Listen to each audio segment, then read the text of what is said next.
श्री शिवाय नमस्तु भयम। दोस्तों, जैसा कि आप सभी लोग जानते हैं कि 23 दिसंबर 2025 यानी मंगलवार के दिन पौष महीने की शुक्ल पक्ष तृतीया तिथि पड़ रही है और इसी दिन किया गया 11 गेहूं के दाने वाला उपाय कभी भी विफल नहीं जाता है। और अगर आपने भी इस महीने में यह उपाय नहीं किया है तो इस उपाय से चूकना मत दोस्तों, क्योंकि इसी दिन किया जाने वाला पंडित जी द्वारा बताया गया 11 गेहूं के दाने वाला उपाय आप लोगों को जरूर करना चाहिए। क्योंकि दोस्तों ये एक ऐसा उपाय है जो कि इस उपाय को करने के बाद दोस्तों आपको फिर कोई और उपाय को करने की जरूरत नहीं है, क्योंकि सबसे बड़ा और सबसे नया ये उपाय पंडित जी ने अपनी अभी की शिव पुराण की कथा में ही बताया है। मैं जिस उपाय को आज हम आपको बहुत अच्छे से समझाने वाले हैं, इस वीडियो को देखने के बाद, इस उपाय को समझने के बाद आपको कोई और वीडियो को देखने की जरूरत नहीं पड़ेगी। तो चलिए दोस्तों उपाय को शुरू करते हैं। देखिए यह दिन इतना खास होता है, इतना महत्वपूर्ण होता है। देखा गया है कभी कभी बड़े बड़े पूजा पाठ अनुष्ठान से जो मनोकामना पूर्ण नहीं होते।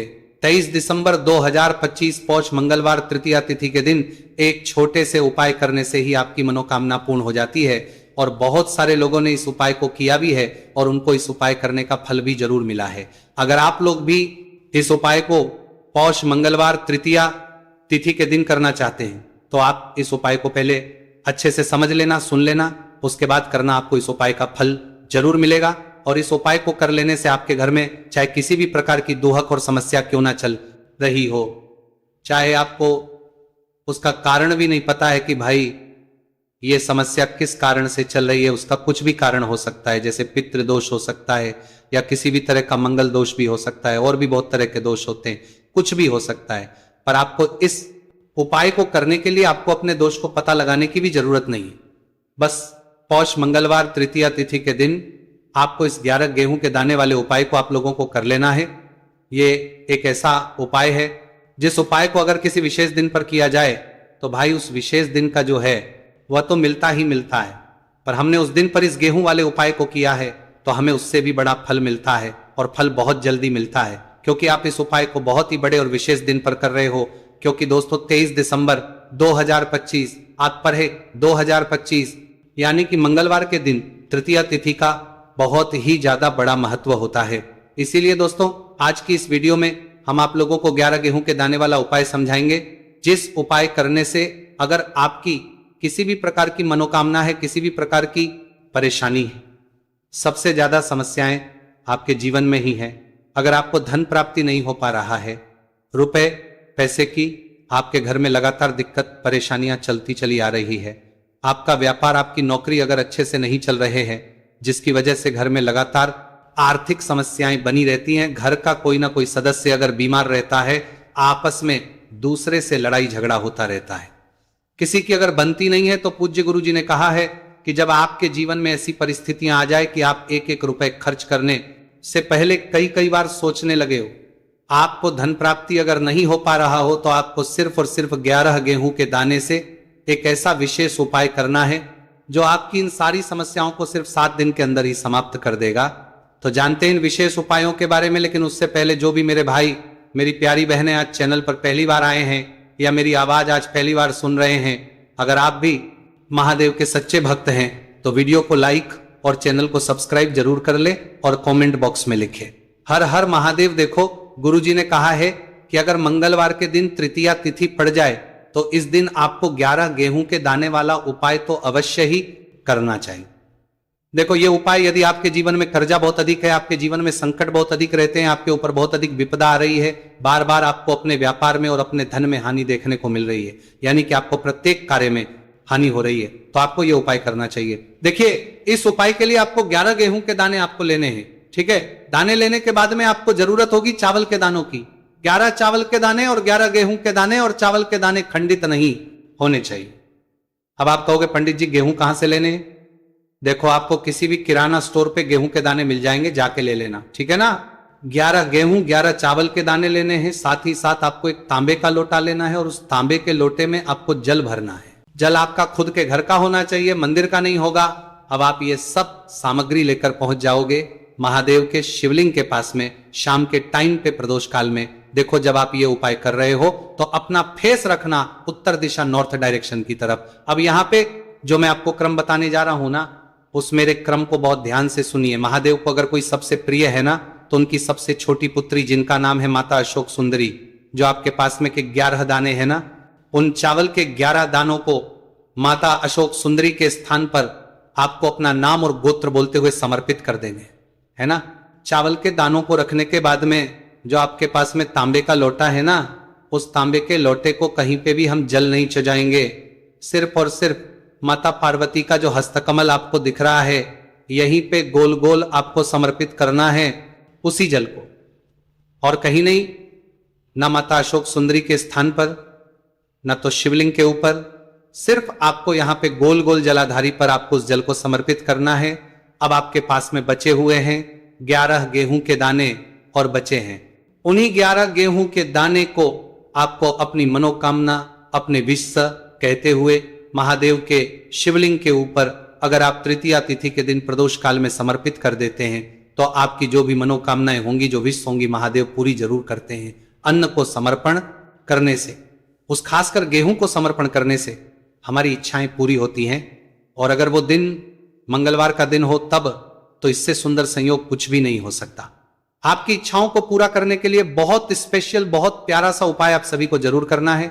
ध्यान में रखिएगा, यह उपाय प्रदोष काल में करना है। देखो, गुरुजी ने कहा है भगवान शिव के शिवलिंग पर 33 देवी देवताओं का वास होता है। अगर हम शिवलिंग के सामने कुछ भी उपाय करते हैं तो हमारे सभी देवी देवता हमसे खुश हो जाते हैं। ये उपाय आपको अवश्य करना है। देखो, सुबह के टाइम नहीं कर सकते, ठीक है। अब बात करते हैं अगले उपाय की। देखिए, इस वीडियो में जितने भी उपाय हम आपको बताएंगे, सभी उपाय सरल है। देखो, गुरुजी ने कहा है कि मंगलवार के दिन आपको चौमुख दीपक वाला उपाय तो अवश्य ही करना चाहिए। वीडियो के अंतिम में आपको उपाय बताया है जो आपको करना है। देखो, आगे बढ़ने से पहले वीडियो को एक लाइक जरूर करें। देखो, सबसे पहला उपाय, यदि आपके जीवन में कर्जा बहुत अधिक है, आपके जीवन में संकट बहुत अधिक रहते हैं, आपके ऊपर बहुत अधिक विपदा आ रही है, बार बार आपको अपने व्यापार में और अपने धन में हानि देखने को मिल रही है, यानी कि आपको प्रत्येक कार्य में हानि हो रही है, तो आपको यह उपाय करना चाहिए। देखिए, इस उपाय के लिए आपको मात्र 1 लौंग का जोड़ा लेना है, यानी कि 2 वाली लौंग लेनी है। साथ में आपको मात्र थोड़ा सा शहद लेना होगा, और इसी के साथ में आपको तांबे के पात्र के अंदर शुद्ध जल लेना होगा। अब देखिए, इन सभी सामग्रियों को लेकर के आपको भगवान शिव के मंदिर में पहुंच जाना है। देखिए, ये उपाय आप सुबह से लेकर शाम तक कर सकते हैं। तो वो सबसे पहले तो आपके पास जो 2 वाली लौंग है, उन्हें आपको शहद के अंदर अच्छे से डुबोना है, यानी कि दोनों लौंग पर आपको अच्छे से शहद का लेपन कर है।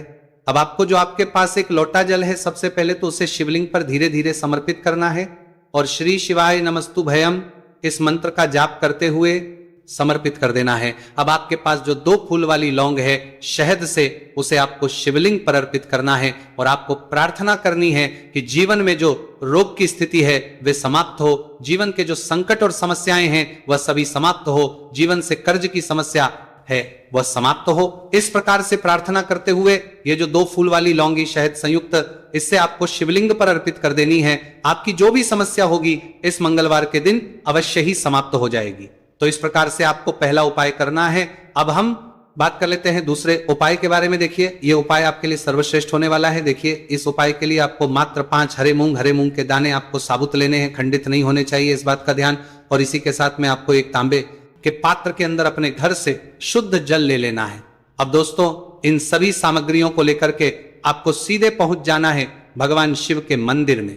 देखिए, इस उपाय को भी आप सुबह भी कर सकते हैं और शाम के समय में भी कर सकते हैं। देखिए, भगवान शिव के मंदिर में पहुंचने के बाद आपके पास जो 5 हरे मूंग हैं, उनमें से पहला जो हरा मूंग है, आपको शिवलिंग के सामने जो नंदी महाराज होते हैं और उनका जो पैर उठा हुआ होता है, वहां पर आपको पहला हरा मूंग समर्पित देना है और आपको ओम नम शिवाय इस मंत्र का जाप कर लेना है। फिर आपको दूसरा हरा मूंग लेना है और शिवलिंग पर जो श्री गणेश जी वाला स्थान होता है, वहां पर आपको यह दूसरा हरा मूंग समर्पित कर देना है, यानी कि शिवलिंग के सीधे तरफ आपको यह दूसरा हरा मूंग समर्पित करना है।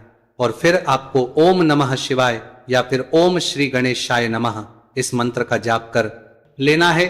तीसरा हरा मूंग का दान आपको भगवान शिव सबसे प्रिय पुत्री माता अशोक सुंदरी वाले स्थान पर समर्पित करना होगा। शिवलिंग की जो जलाधारी होती है, जहां से जल बह करके आता है, उसी जलाधारी के बीच में जो कहीं कहीं उठी हुई लाइन होती है सांप की आकृति के रूप में, वहीं पर आपको तीसरा हरा मूंग समर्पित करना है और फिर आपको ओम नमः शिवाय इस मंत्र का जाप कर लेना है। अब दोस्तों चौथा जो हरा मूंग है उसे आपको भगवान कार्तिकेय जी का जो स्थान होता शिवलिंग पर, वहां पर आपको ये चौथा हरा मूंग का दाना समर्पित कर देना है और आपको इस मंत्र का जाप कर लेना है।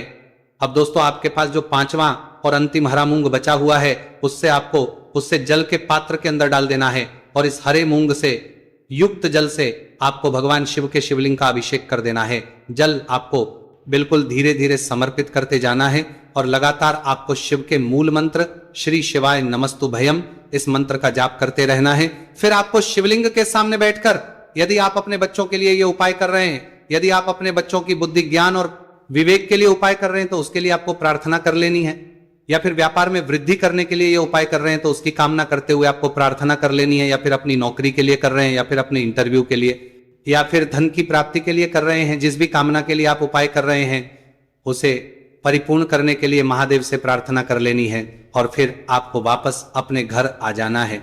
पूज्य गुरु जी ने कहा है कि जो भी व्यक्ति इस उपाय को कर लेता है तो यकीन मानिए आपके जीवन की जो सारे संकट, कष्ट और बाधाएं ही वो सभी समाप्त होंगे। अब हम बात करते हैं अगले उपाय की। इस उपाय के लिए आपको एक दीपक लेना है। दीपक आप मिट्टी का भी ले सकते हैं और शुद्ध आटा मढ़कर उसका दीपक भी आप तैयार कर सकते हैं। दीपक के अंदर गोल प्रयोग करना है और दीपक के अंदर आपको शुद्ध घी का प्रयोग करना है। इसी के साथ में आपको मात्र एक फूल वाली लौंग लेनी होगी। अब ये एक दीपक और एक फूल वाली लौंग लेकर के सीधा आपको पहुंचना होगा बरगद के वृक्ष के। वहां पर देखिए, सबसे पहले तो आपके पास जो एक फूल वाली लौंग है उससे आपको बरगद के वृक्ष की जड़ में समर्पित करना है। देखिए, अगर आपके जीवन में कोई भी संकट आने वाला है, कोई भी बड़ा कष्ट आने वाला है, तो वह इस उपाय के माध्यम से दूर होने वाला है। महादेव की विशेष रहेंगी कि जो भी संकट आपके जीवन में आने वाला होगा वह भी दूर हो जाएगा। तो आपको एक लौंग समर्पित करनी है बरगद के वृक्ष की जड़ में, और वहीं पर आपको जो है गोल बाती वाला दीपक जो आप लेकर के गए हैं उससे भी वहां पर प्रज्वलित कर देना है, वटकेश्वर महादेव का स्मरण करते हुए। देखिए, जब भी आपको जीवन में इस साल लगने लगे कि आपके जीवन में कुछ भी अच्छा नहीं चल रहा है, तब भी आपको ये उपाय करना है। तो इस प्रकार आपको ये उपाय करना है। अब हम जान लेते हैं चौथे विशेष उपाय के बारे में। देखिए, यदि आपके विवाह में, शादी में कोई भी समस्या आ रही है, यदि आपका जो कर्ज है वो दिन पर दिन बढ़ते ही जा रहा है, तो आपको ये चमत्कारी उपाय करना चाहिए। कोई भी समस्या अगर जीवन में है तो उसे दूर करने के लिए आप कोई उपाय करना चाहिए। मंगल दोष से जुड़ी हुई समस्या भी है तब भी आपको ये उपाय करना चाहिए। देखिए, इसके लिए आपको एक तांबे के पात्र के अंदर अपने घर से शुद्ध जल लेना है और इसी के साथ में आपको एक चुटकी लाल चंदन लेना होगा। अब आपको क्या करना है कि जो लाल चंदन आपने लिया है उसे आपको उससे जल के पात्र के अंदर डाल देना है और ये जल जो है आपको लाल चंदन से युक्त तैयार कर लेना है और ये लाल चंदन से युक्त जल आपको भगवान शिव के मंदिर में लेकर के पहुंचना है। लेकिन ये उपाय भी आप सुबह से लेकर के शाम तक कर सकते हैं। अब तो ये जो लाल चंदन से युक्त जल है इससे आपको भगवान शिव के शिवलिंग पर धीरे धीरे अर्पित कर देना है और आपको लगातार श्री शिवाय नमस्तु भयम इस मंत्र का जाप करते रहना है। देखिए, यदि आपके जीवन में विवाह से जुड़ी समस्या चल रही है तो आपको मंगलेश्वर महादेव का स्मरण करना है, और जीवन में अधिक कर्ज की समस्या है तो आपको आर्यन मुक्तेश्वर महादेव का स्मरण करना है। देखना आपकी सब तरह की समस्या जल्दी ही समाप्त हो जाएगी। तो इस प्रकार से आपको ये चौथा उपाय करना है। अब हम जान लेते हैं अंतिम और पांचवें उपाय के बारे में। देखिए, मंगलवार का दिन है और हनुमान जी भगवान शिव के रुद्र अवतार है, तो ये उपाय और भी खास हो जाता है। तो ये जो उपाय है विशेषकर आपको हनुमान जी के वहां पर ही करना होगा। देखिए, जब भी आपको ऐसा लगने लगे कि आपके जीवन में जो कर्ज है वो समाप्ति नहीं हो रहा है, दिन प्रतिदिन बढ़ते ही जा रहा है, कष्ट जो है वो दिन प्रतिदिन बढ़ते ही जा रहे हैं, कष्ट जो है वो समाप्ति नहीं हो पा रही है, यानी कि जीवन में जब भी कोई विपदा आती है, संकट आता है, तो हमें संकट मोचन हनुमान जी के मंदिर में जाना चाहिए। लेकिन ये उपाय बहुत ही खास है। इस उपाय के लिए आपको एक चौमुख दीपक तैयार करना होगा। आपको एक दीपक लेना है, दीपक के अंदर 4 बातियां लगानी है। देखो, बाती के लिए आपको मोली वाला धागा आता है कलावा का, उसकी भी बना सकते हैं, या फिर आप सफेद रुई की जो बत्तियां हैं उन्हें भी बना सकते हैं। अब आपको लेना है एक